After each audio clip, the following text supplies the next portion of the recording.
In this world, individuals can acquire epic skills by consuming the fruits from the skill tree. So if you're lucky, he might become a firebender or maybe even a sword saint. 現に名を馳せている冒険者は全員がとてつもなく強力なスキルの持ち主だ。 But when it comes to Light, all he became was a loser. On the day they were meant to get their skills, Light and his childhood friend Lena were on their way to the church to begin the ceremony. からの夢だもんね。ああ、今日やっと夢が叶うと思うと。And they were excitedly talking about what skills they hoped to receive. Life has always wanted to become an adventurer, so he would be happy with any combat type skill. But Lena doesn't really care what skill she gets as long as she can spend time with Light. Still, she's a bit nervous since no one really knows what kind of skill they'll get until they eat the fruit. But Light is sure they'll both get amazing skills. However, we already know how that turned out for him. When he and Lena went into the church that day, the Holy Sister told them all about how the skill fruits work. You're granted a skill once you eat the fruit, and it will guarantee you a job in any related field of your choice, all without any crippling student loan debt. They are allowed to pick any one of these fruits to get their skill, but there is a rule that they can't break no matter what.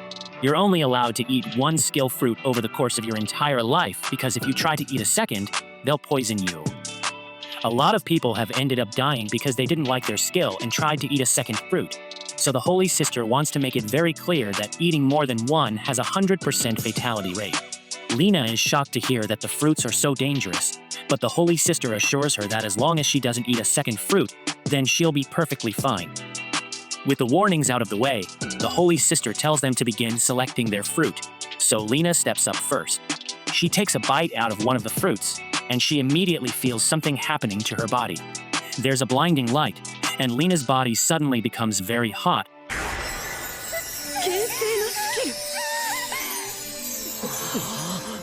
So the Holy Sister realizes that this must be the legendary sword. Skill is incredibly rare, so she never thought she would get to see someone acquire it in person. But now that Lena is officially a sword, saying she's destined to become one of the greatest adventurers in the country, Light is really happy for Lena, so he congratulates her on her amazing skill.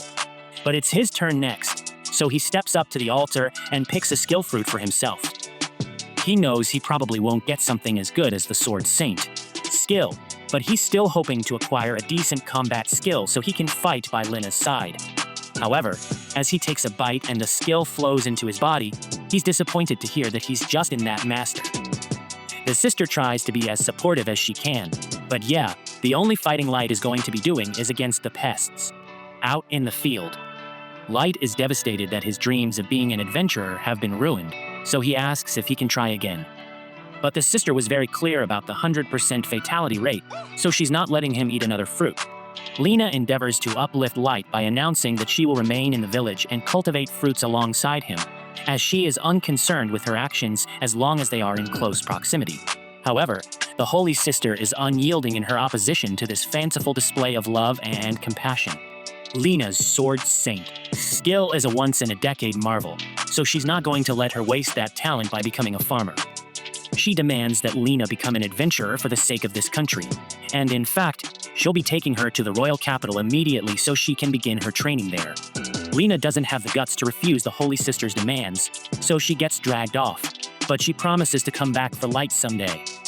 3 months have passed since that fateful day, and Light is trying to make the best of his situation by leaning into his role as a farmer. He uses his powers to make the nuts grow nice and big, and when they are ripe, he sells them for profit in town. So his life isn't so bad as long as he pushes those intrusive thoughts to the back of his head. Anyway, he heads into town to sell his nuts, but since his nuts are so small, he gets paid very little for them. As he was walking back to his house, he noticed a poster with some news about Lena.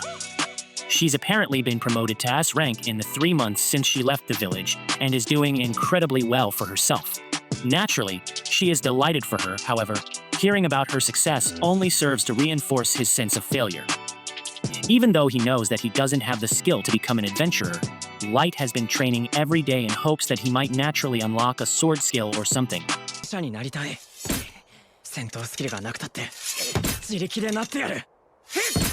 He repeatedly strikes at a tree stump, and he believes that if he can split it in half with a sword, then he will be strong enough to become an adventurer by his own merit.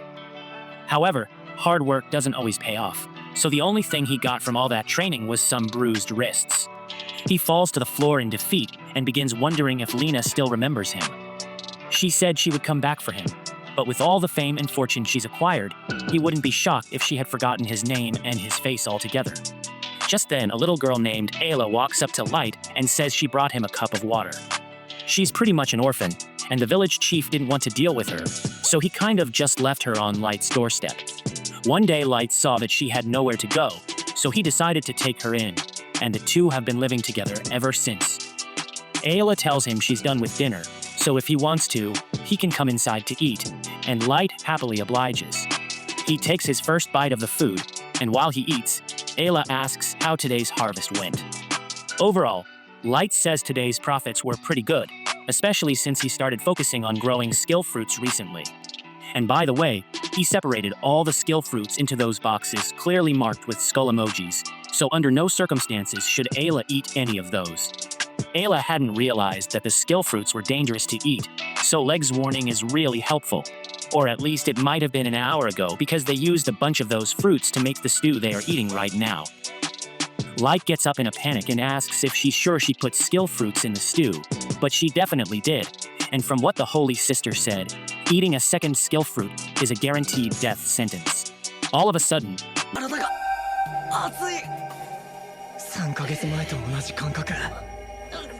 Light's body begins to feel hot, and he feels a pain in his chest, so he believes this is how he will die. He falls to the floor, and in his final breath, he apologizes to Aaliyah because this is his fault for expecting her to understand the labels when she doesn't know how to read yet. However, as he lies there and awaits death, Light realizes that dying is taking an awfully long time. So he sits up, and to his surprise, he's perfectly fine. Ayla sees the confused expression on Light's face, so she asks him if he's fine.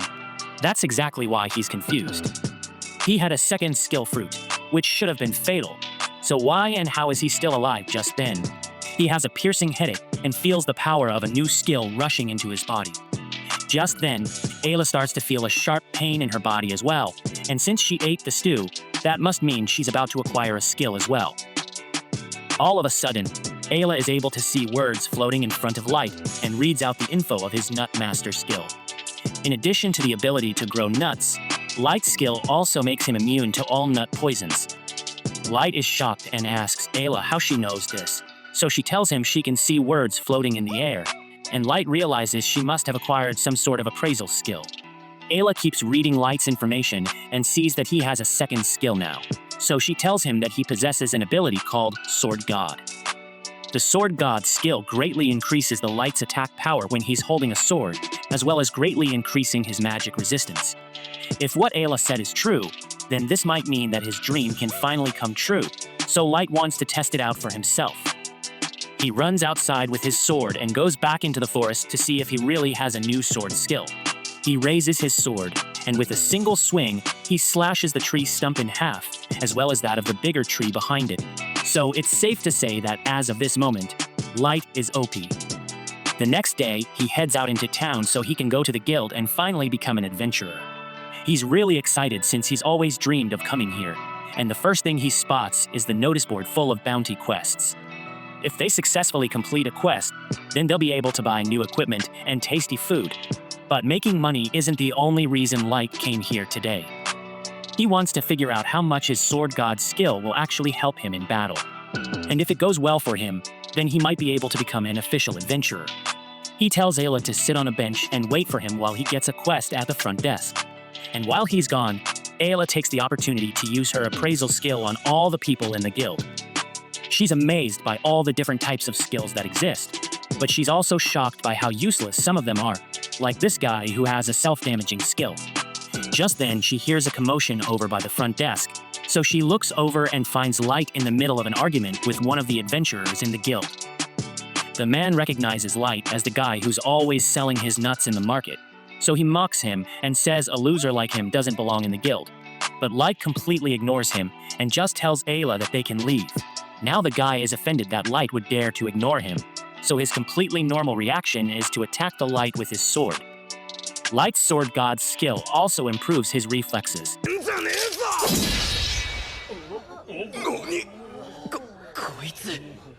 So he was easily able to block the attack. But the guy had no idea Light could do that, so he fully intended to catch a murder charge. Today, the guy's friends see that Light is capable of defending himself, so they convince Jean to just walk away because this isn't a fight he can win. Jean tries to play off his outburst and claims he never really intended to hurt Light, so he and his friends leave the guild to go on their first mission, and shortly after, Light and Ayla leave as well since Light has gotten their quest for them. They head out into the rocky plains, and Light is really excited since he might finally get to see a monster in person. But this place is dangerous, so he tells Ayla to stay close to him. They soon spot their target, and it's that slime monster over in the distance, so Light prepares himself to fight it. He cautiously approaches in an attempt to sneak up on it, but the slime notices him anyway, so Light goes for a full frontal assault instead. He's a lot stronger than he used to be, so he charges at the slime. He slices it in half, accidentally splitting the ground in the process. He's happy that his skill really is useful in battle, but he's going to have to work on his power management so he doesn't cause any more collateral damage. Ayla congratulates Light on his first successful quest. But to complete the quest, they need to cut the slime up and bring the parts back to the guild so they can exchange it for money. Ayla says she feels kind of bad about cutting the slime's body up, but Light reminds her that they'll earn enough money for pizza if they sell the slime parts. Ayla abandons her morals and starts analyzing the slime. Just then, they hear someone yelling on the other side of the plain, so they rush over and find Jean and his party being attacked by a huge ogre. They intentionally picked an easy quest so they could just kill a slime and go home, but they never expected to run into an ogre. The orc swings at them,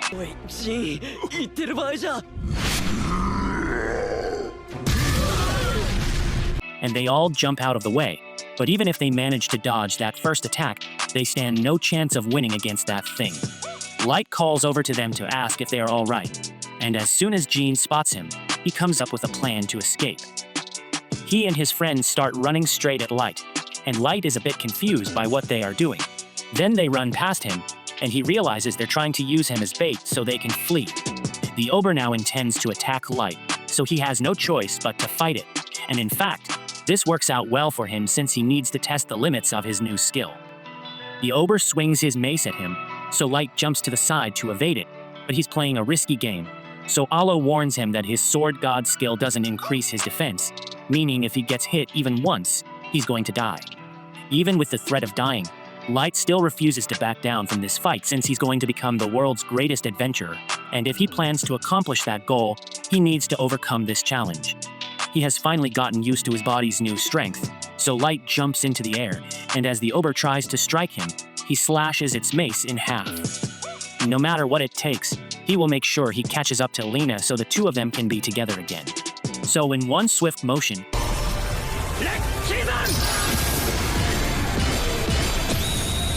he brings his sword down and cuts the ogre cleanly in half, all while Jean and his friends watch from a nearby hill. A little while later, Light returns to the guild to exchange his items for money, but the receptionist finds it hard to believe that he managed to defeat an ogre all by himself. As proof, Light shows are the overhorn he brought back. Furthermore, Jean's friends confirm that Light is telling the truth because they witnessed the entire event. The receptionist believes him, so she asks him to wait a minute so she can get his reward, and in the meantime, Jean's friends thank Light again for saving them. Just then, a crowd forms at the front of the guild, so Light asks if something happened, and Jean informs him that the S-rank party has just returned. This happens to be the S-rank party that Lena joined, and this is the first time he has seen her in the last 3 months. So Light goes up to her and tries to say hello, but in response, Lena says, "I've never met this man before in my life." Naturally, Light is shocked that he's been rejected, but Isla knows exactly what will cheer him up while they wait for their payment for the ogre job. And that's some good old pizza. Light is still sulking after his encounter, but Ayla's threat of eating everything before he has a chance to get a taste quickly snaps him out of it. He begins stuffing slices into his pizza hole, almost suffocating due to the strain. A stranger hands him something to drink and saves his life. It turns out that it's Lena. She's arrived in disguise, and before Light can blow her cover, she hushes him. She doesn't want Gross to find out that she's here.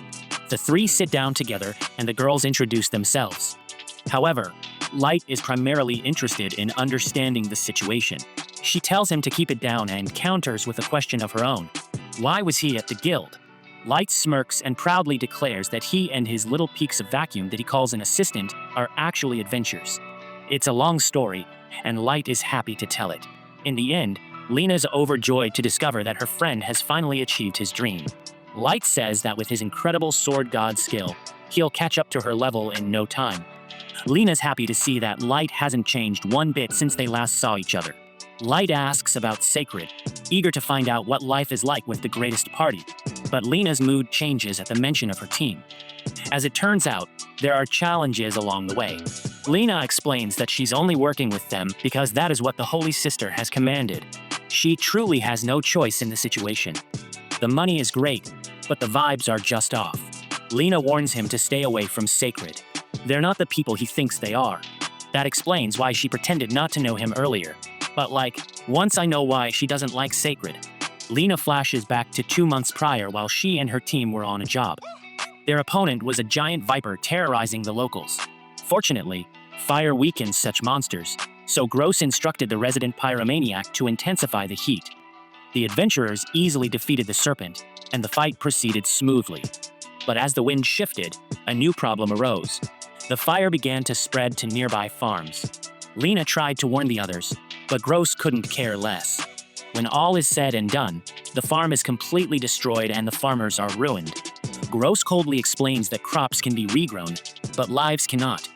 If they hadn't done what they did, then that monster would have hurt who knows how many people. This doesn't sit right with Lena, who goes to complain to the Holy Sister, but as expected, she doesn't care either. She tells Lena that all history will remember is how the great party Sacred defeated an evil monster. As far as the sister is concerned, Lena did a good job, and that's all that matters. Ever since then, the Sword Saint has been troubled by her teammates' callous attitude towards the people they're meant to be serving. Light sees how this has affected his friend and tells her that if she doesn't like her party, she can just join his. Things are never that easy, however, and Lena has to turn down his offer. Light asks if she really wants to stay with Sacred, then why is she crying? Embarrassed, Lena suddenly gets up and leaves in a hurry, leaving Light more worried about his friend than ever. Later that day, he and Isla receive their hefty reward from the guild. It's a whopping 10,000 gold that leaves Isla drooling at the sight of it. But not even all that money can cheer up Light. He's still concerned about Sacred, so Isla tells him that if he's really that worried, he should just ask them himself. As it happens, Gross is currently enjoying himself in the VIP lounge with a couple of QEDs and some bottle service. He's in the middle of recanting a tale of his heroic bravery when the guild receptionist approaches with a complaint from the locals. Apparently, he and his team accidentally caused some more collateral on their last mission. Something about destroying a reservoir. Gross doesn't have time to listen to every little detail and reminds the receptionist that sometimes sacrifices have to be made for the greater good. He asserts that it's unrealistic to expect him to constantly monitor every insect beneath his feet while walking. At this point, Light has heard enough and barges in, demanding that Lena be set free from Sacred. Gross mistakes him for another one of her overzealous fans and, with a snap of his fingers, has security throw the rowdy Light out of the lounge. Some other adventurers warn Light that if he messes with Sacred, then he's bound to get in trouble with the Holy Sister, which would mean no work and no pay. Isla's worried about Light, but he tells her that it's all right. He knows what he has to do now. There's just one problem. They might not be able to eat pizza anymore. Back with Sacred, the team is fawning over their latest gift from the Holy Sister, a sweet new wax. Lena, however, is in her own world, thinking about what Light said to her. Making up her mind, she declares that she's leaving Sacred. The others are surprised. Why would anyone want to leave the greatest team of adventurers in the world? But Lena is certain she wants to be a hero she can be proud of, not whatever they are. She makes for the door, but before she can leave, Gross suddenly stands in her way. He draws his blades and places them against her throat. He says that the audacity to think she could defy him and leave the party is staggering. Lena reaches for her own weapon, but Gross reminds her that no matter how good she is with that sword, there's nothing she can do to stop him and his power. Realizing that she's beat, Lena stands down. It turns out that Gross possesses a powerful pimp hand.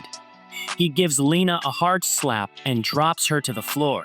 displaying just how much of a psycho he is when he tells her that she and he are going to be heroes together forever. Later on, people are cheering in the streets as Sacred departs for their latest job to save the day. Lena meekly follows along, trying to convince herself that the only way she can help people is to stick around. Jess and the team stop when they notice a lone figure standing in their path. Light has returned, and this time he's not leaving until his friend leaves with him. He tells her that he and Isla are off to go fight some monsters. Considering they are complete noobs at this whole adventure business, she should join them and come help. After all, they did promise each other that they would become adventurers together. Gross interrupts, telling Light to get out of the way because they have work to do in return. Light draws his sword and throws down the challenge. He and Gross will duel for Lena's freedom. All it takes is calling Gross a chicken for him to take the bait, and the fight is on right then and there. Before the match begins, Gross lets Light know that if he loses, he'll be banished from the Adventurers Guild and the Holy City forever. Lena is horrified because she doesn't believe that Light can win, and Gross agrees. He gives our hero one last chance to give up now. Ayla uses her eye Pokédex to reveal Gross's superhuman speed. To keep things fair, Light thinks about revealing both of his powers as well, but barely gets the word out before Gross is on him. In a flash, the two lock swords as the crowd gathers to watch the duel. Even knowing about it, Light is still surprised by the speed of his opponent. Gross unleashes a flurry of super-fast strikes that Light just barely manages to fend off with a dash. Gross appears behind him, catching Light off guard again and again. As anticipated for an S rank, Gross is not to be taken lightly. Not even the ogre was this tough. With Lean on the line, Light shows no fear as he tries to charge into the attack, but his blow is easily counted, and in the end, his sword is broken by Gross's superior skill. The guy nicknamed Godspeed laughs at the foolish boy and tells Lena that if she swears complete obedience to him, then he might consider mercy. Light gets back on his feet and tells Lena not to worry, he'll win this. Light's confidence feels like more than just empty words, and Lena walks over to him, joined by Isla as well. She tells Light that she believes in him and she knows he'll win. Ready for round 2, Light raises his broken blade and tells Gross to hurry up and bring it. He's got adventuring to do and doesn't have time to waste on the likes of him. Gross is furious and decides that he'll just have to destroy them all. Light is ready, but the only problem is that he needs a new weapon. Looking around, he spots a man on the sidelines with a broom in his hand. He runs over and asks if he can borrow it for a minute. Seeing his enemy wield a simple broom against him only makes Gross all the more angry. He can't believe this joke, but Light isn't laughing. With his skill, even a simple broom can become a weapon without equal. All he needs to do is imagine it. When Gross can no longer bear the ridicule, he launches another attack and advances rapidly. Light realizes the reason he can't keep up is because all he's been doing up until now is watching and reacting. Now it's time to be proactive and predict where Gross will be. Instead of trying to match his speed, closing his eyes, and focusing his mind, Light waits for the right moment to strike. Just as it appears that Gross is about to end the fight, Light seizes the opportunity and strikes with his sword. Or rather, his broom finds its mark, cracking across Gross's face with a satisfying impact and sending him flying. Just like that, Light has swept up the competition and ended the duel with a win. Needless to say, everyone is shocked to see the outcome, including the other members of Sacred. Light warns them that if they decide to mess with him or his teammates, they'll get the same treatment as Gross. With that done, our hero turns to Lena. He asked her one more time if she would like to join him on his adventures, and she is more than happy to say yes. She's been wanting to say that for a long time now. Back at Lena's house, Isla and Light are cheerfully tending to the garden. It's been a week now since the duel, and things are going pretty well for the party. Lena wonders if Light's injuries have healed, and he tells her that he feels fit enough to come with her to the guild for a job or two. Just then, a ring at the front gate announces a messenger from the Holy Sister. The young man informs Lena that the sister has summoned her to talk about what happened with Sacred, but Lena tells them that her answer hasn't changed. She won't return to her old team no matter what. The boy tells her that things will change now, and she won't be receiving the same benefits she once did. This becomes clear when the three go looking for work at the guild and find their selection of job offerings to be limited. The only tasks they're allowed to take are things like clearing out the stores of rats, rebuilding broken homes, and saving lost cats. Isla realizes that her meager jobs won't be enough to pay the bills, let alone afford pizza, a realization that nearly sends her into a coma. Despite all that, Lena gladly accepts the job, all too ready to finally start helping people who really need it. That people are surprised and delighted to have a famous hero like the Sword Saint herself show up to help, and our heroes waste no time getting to work repairing the homes. With the powers of the Sword Saint and the Sword God combined, the two make quick work of every task they're given. By the end of a long day, the three count their earnings and discover that they've barely made any money. I'll ask how much it is in terms of pizza, and the answer isn't good. For Lena, however, the money doesn't matter. Being able to help those in need is all that she's ever wanted. She's satisfied, but she worries that this isn't the kind of adventure that Light wanted it to be. Light reassures her that this has been great for him, and he wouldn't have it any other way. To celebrate, he suggests the three of them make a vow, kind of like wishing upon a star for luck. He comes up with a name for their party, Luxuria, which means an imperfect light. With their new party formed, the three vow to adventure together forever.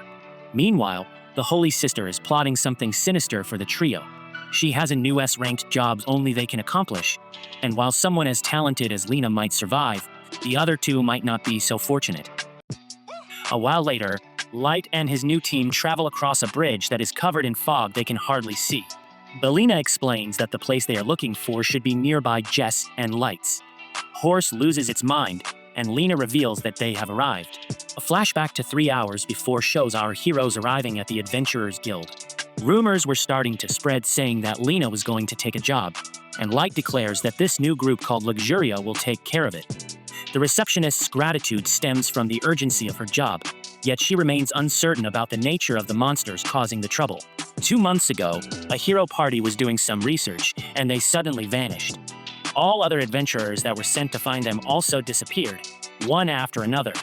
Isla is terrible, and they are told that a total of 18 adventurers have gone missing, and they were all A and B rank. It's terrifying to hear that so many powerful adventurers have disappeared, and Lena is shocked to learn that this included some of her teachers. There isn't much information about what's going on, and all they know is that it's all happening near the house of a former noble. This house was built 30 years ago by the man who made his fortune adventuring. There is no record of what skills he possessed, and the guy passed away, leaving the manor to fall into despair. The receptionist reveals that the completion conditions for this job are finding the missing adventurers and determining the cause of the disappearances. Lena fears that this job might be too difficult for them, but our boy Light is ready to go. Isla's right behind him and insists that they get some peeks on the way. The receptionist can't believe that such a small girl would be going with them, but Light explains that she is dependable and she has the appraisal skill. Such a young kid eating a skill fruit is unheard of, so Light explains that it was an accident before he can get in trouble. They head to the mission, but Light has never ridden a horse before, and he fears it might not go so well.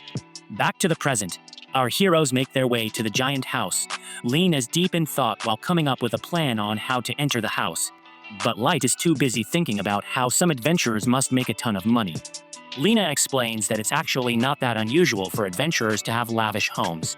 High-ranking adventurers who have been working for years make tons of cash, and Lena says that she could probably afford a house like this one in a couple more weeks.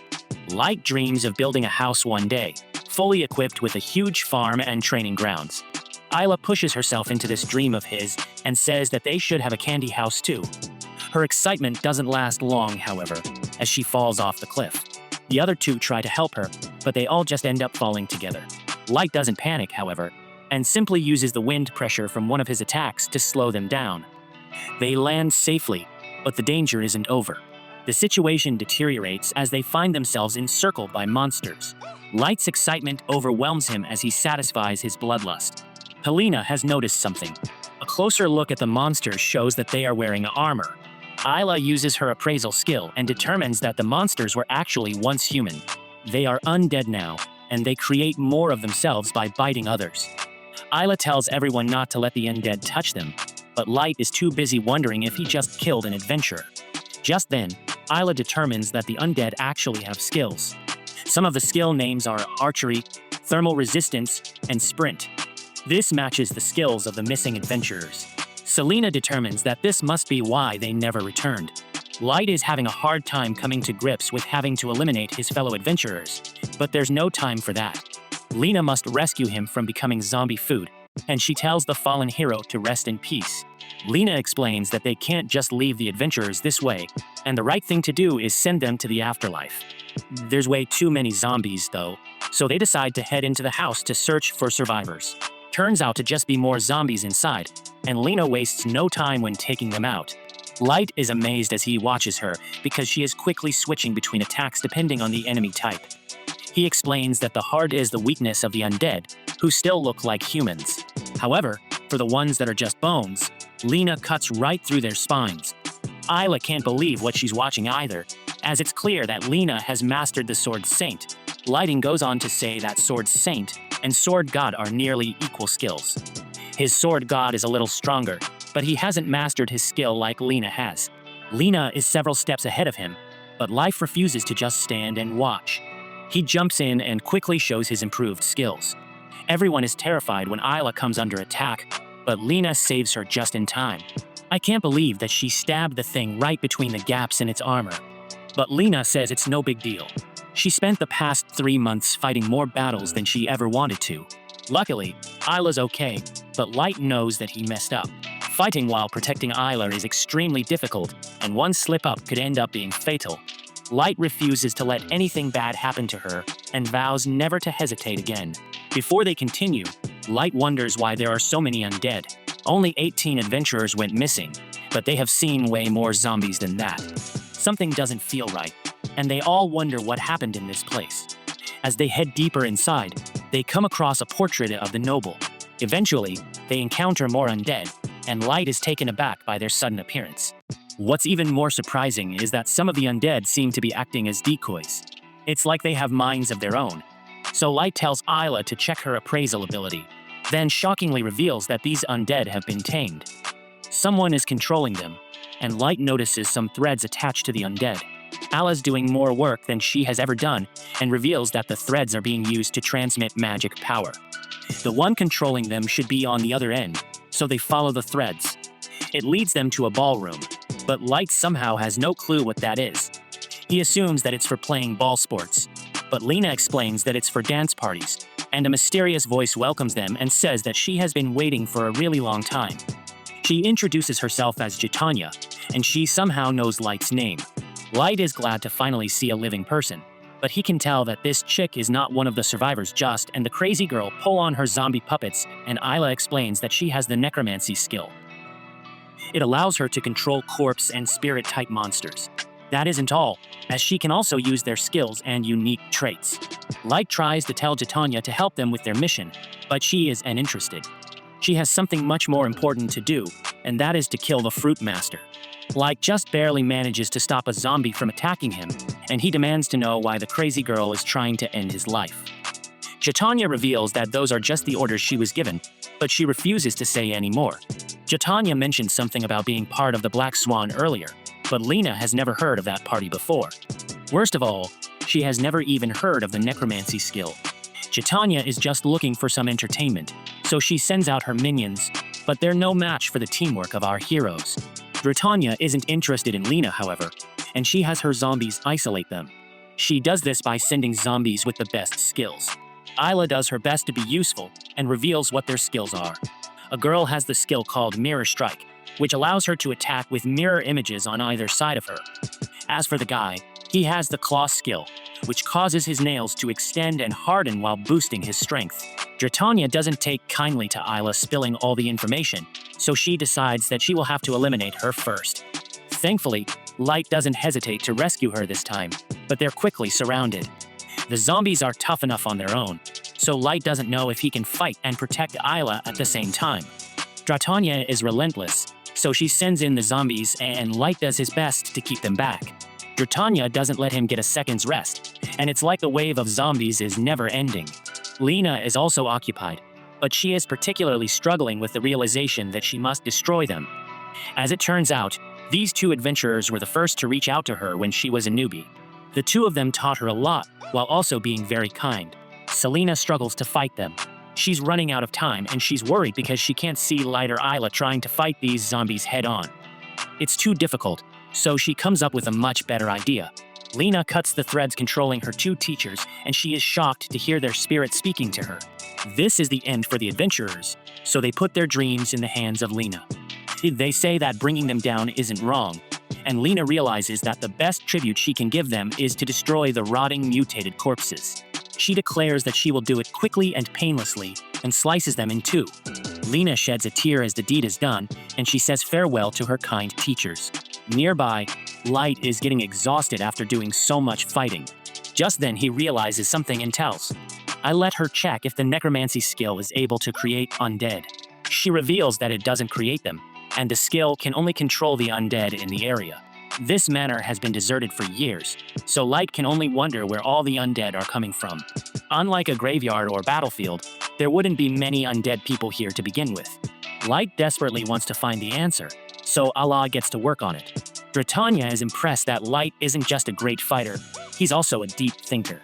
She isn't pleased with all the snooping Isla is doing though, so she continues to try and take her out. Light calls her a coward for attacking a child, but Britannia doesn't care about manners. Light knows that he has to stay close to Isla, but the zombies will just wear him down if he only defends. This only leaves one answer, and Light tells Isla to get on his back and hold on tight. Britannia is jealous, but Light has had enough of her casual attitude.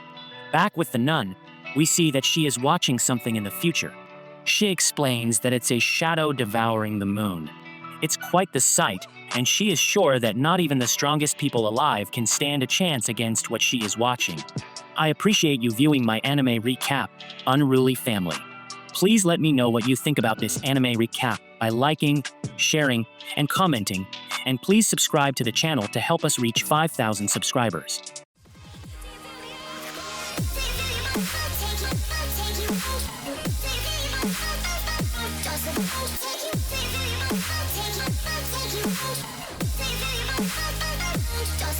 Take you